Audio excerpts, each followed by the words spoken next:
another car video because I'm short on time. So, and I've not got my AirPods in again, so the audio quality is going to be even worse, but just bear with me. I'm sure you'll deal with it. Last night I got home. As I walked through the door, my little one ran up to me and shouted, "Daddy, I've missed you all day long." And that kind of like made me melt a little bit on the inside. I'm not gonna lie. Best thing that anybody's ever said to me. Absolutely 100% made my absolute day. So that was a positive start to the evening. I'm not gonna lie, made me super happy. And then we had a right good play. We had some play fighting and stuff like that, and it was a wholesome evening. I enjoyed it greatly. And then I went to bed because of work, so that's good. But today has been a genuinely good day, even though I've got an obscene, and I mean genuinely obscene, amount of work to get through at the moment.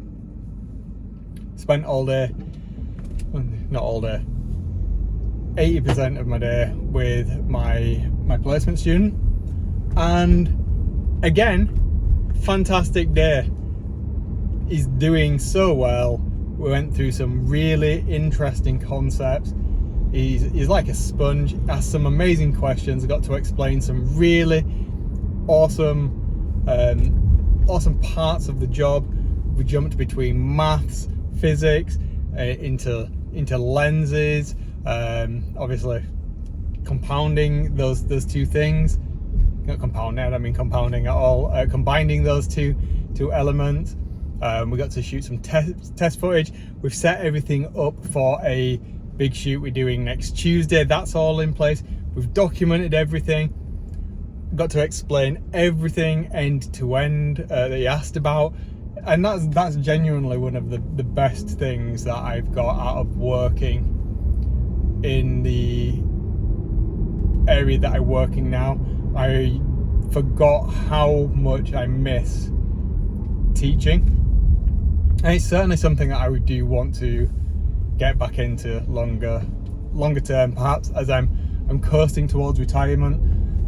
That would be absolutely something that I would like to revisit, because it's so rewarding, and I'm hoping that my little one will have an academic interest, or an interest in anything that I can help him with, and just see that spark of interest in his eyes, you know, that excitement to have learned something new, to get something, to grok an idea, and then to take that idea and implement it and it work, or, you know, whatever, if it's not working, see a visual output, something that they've made and done, and they're like, I got that end to end, that was me. That's been what today has been, and it's been really good to see that, especially, as I say, with the obscene workload and all of the other things that are going in the background at work. Just to have one bit of really rewarding, fresh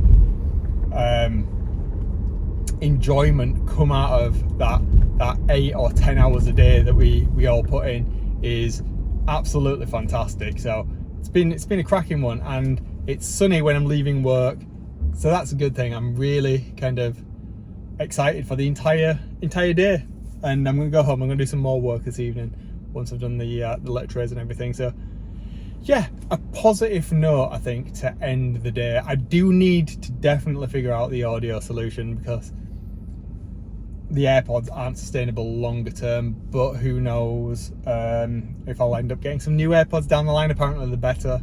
I'm not entirely sure about that myself, but we'll see. I should talk about the iPhone 16, shouldn't I?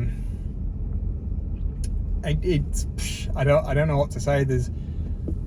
I'm excited for it personally. I don't change phone every year. I am so much past that part in my life. So let's revisit where we are. So I'm on a 12 Pro Max at the moment, and this is iPhone 16. So this is 4 generations old, and it's, for the most part, it's still pretty good. It does what I need it to do. In fact, it's very good. I'm lying, it's very good.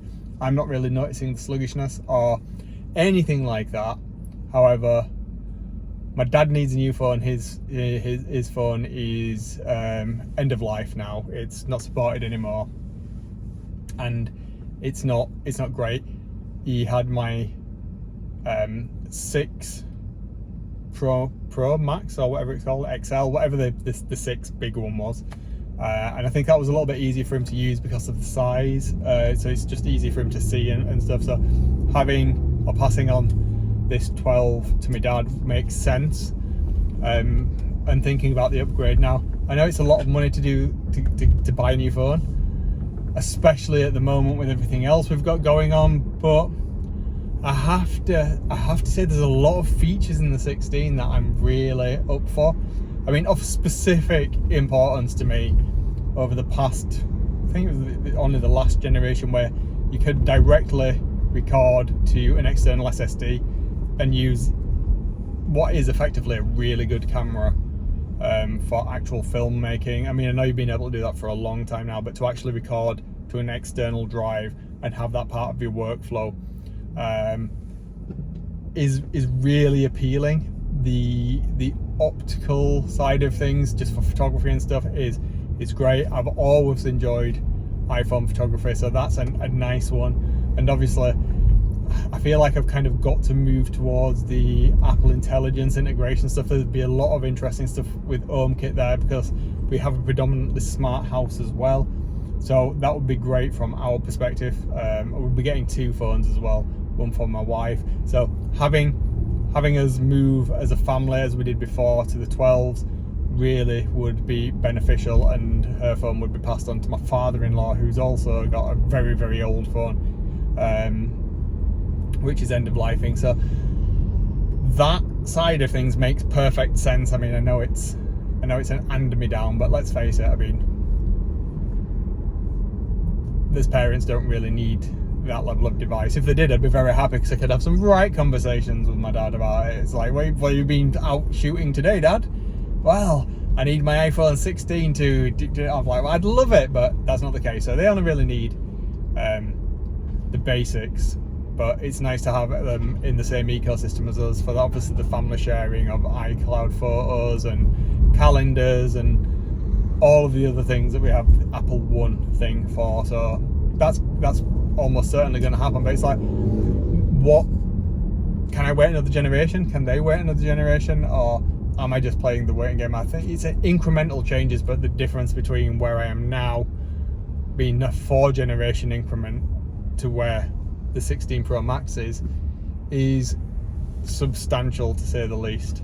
So I'm excited, but apparently you can't get hold of them anyway, even if I did have those funds available, which I don't right now. But I'm looking forward to watching, reading, and experiencing people that have that phone, listen to the reviews, see what the real world experiences are of the lenses. Are there any issues with the external SSD recording? Obviously the Apple AI stuff isn't going to hit when the phones launch at the end of the month.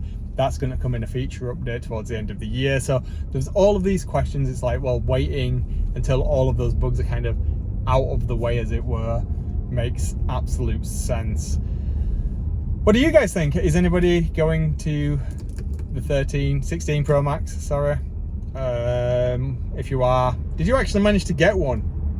Well done. And what color did you get? Because that's a big thing, isn't it? Who cares? Who cares? It's gonna be black, isn't it? It's gonna be black and titanium, or just black on black, because no other color matters. Who actually buys the other color phones? Taylor Swift, probably. Taylor Swift, indeed. I'm leaving it there for today. I will catch you all on the morrow. Have a good one. I hope you've not murdered anybody today, but if you did, don't tell anybody, don't get caught. See ya.